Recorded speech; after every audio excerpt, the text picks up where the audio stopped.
Assalamualaikum warahmatullahi wabarakatuh. Kembali dengan saya Desiani Rizky Purwaningtyas dalam mata kuliah Metabolisme Energi dan Zat Gizi Makro. Setelah kemarin kita belajar tentang penyimpanan lipid, sekarang kita akan bahas tentang kaitan antara lipid, lipoprotein, dan resiko penyakit kardiovaskular ya. Jadi salah satu penyakit kardiovaskular yang berkaitan erat dengan lipid atau lipoprotein, yaitu ada atherosclerosis cardiovascular disease, ya, di mana dia penyakit yang menyerang endotel vaskular pembuluh darah ya. Jadi ketika kadar lipid khususnya LDL ya, kolesterol jahat tinggi di dalam tubuh terus-menerus, itu dia akan menyebabkan plak, akan menimbulkan plak di dalam pembuluh darah kita. Ketika kadar kolesterol terus tertumpuk di dalam plak tersebut, maka akan menyebabkan penyumbatan di dalam pembuluh darah. Ya, ini yang disebut dengan atherosclerosis cardiovascular disease ya. Kenapa bisa terjadi atherosclerosis cardiovascular disease? Kaitannya dengan lipid, ya, ada dikenal namanya hipotesis lipid, ya, di mana di hipotesis lipid tersebut banyak penelitian yang membuktikan bahwa serum LDL kolesterol berkaitan erat dengan atherosclerosis tadi, ya. Jadi untuk pencegahan atherosclerosis, maka kita wajib untuk menurunkan kadar kolesterol LDL ya, menjaganya dalam kadar normal, tidak berlebih.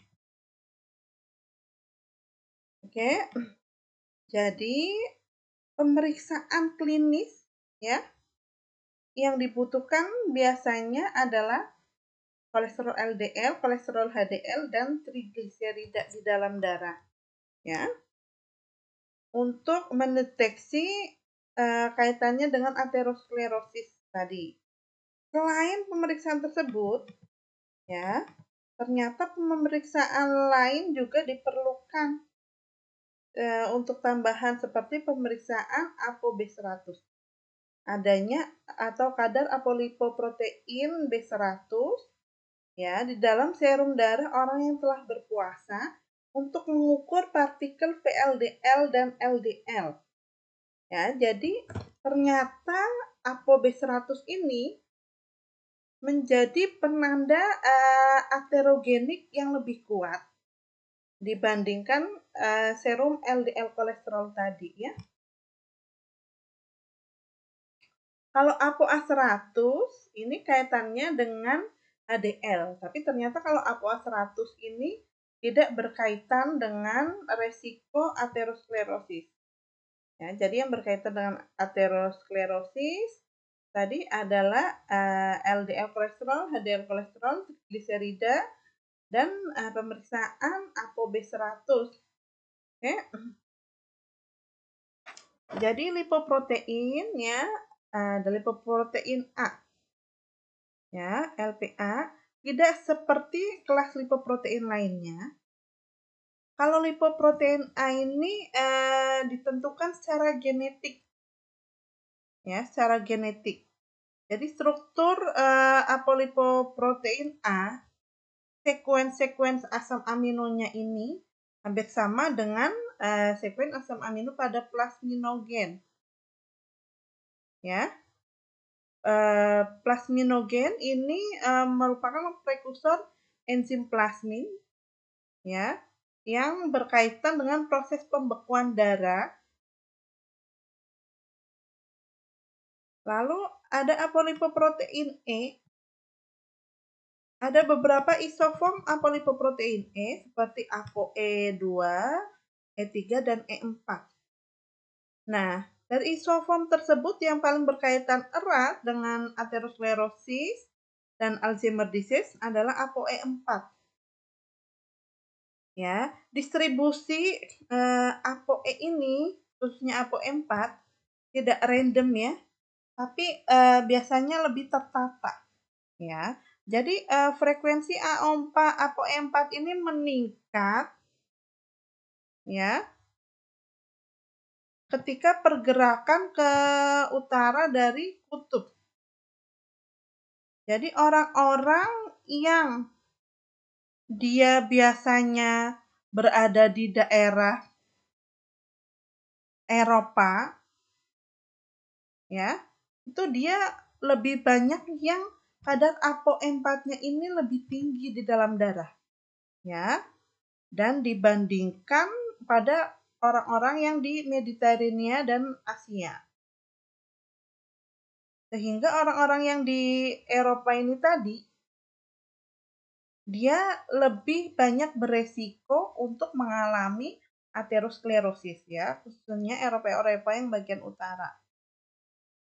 Jadi ApoE itu ya dapat meningkatkan stres oksidatif dan inflamasi ya, makanya ini nantinya akan berkaitan dengan Alzheimer disease. Alzheimer disease kalau kita sebut penyakit pikun ya, demensia, tapi ini yang versi lebih parahnya, di mana terjadi disfungsi kognitif ya.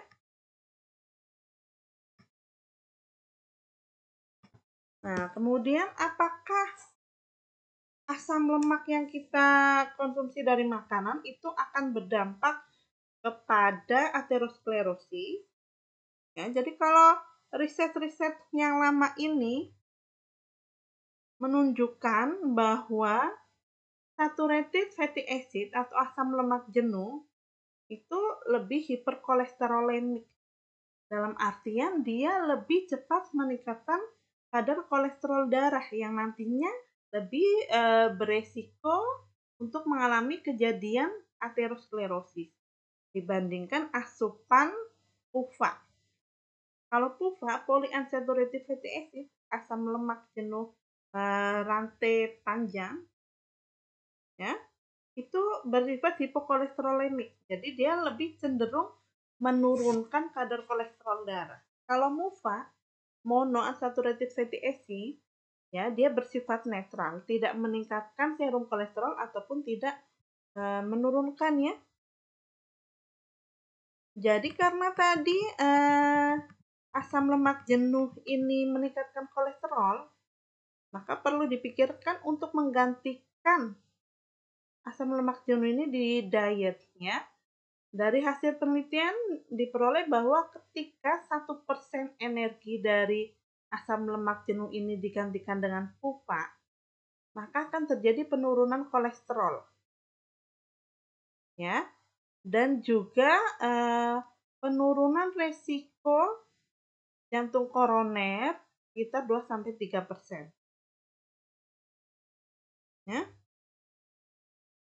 Jadi untuk mencegah aterosklerosis atau penyakit kardiovaskuler, jantung koroner, itu butuh kombinasi selain dari asupan makan dan juga tentunya genetik yang kita bawa, variasi genetik yang kita bawa, level kegemukan itu kita juga bisa mengontrolnya dengan latihan ya, exercise. Oke. Tadi kan asam lemak jenuh itu cenderung meningkatkan kolesterol ya. Seperti asam laurat, miristat, dan palmitat. Ya.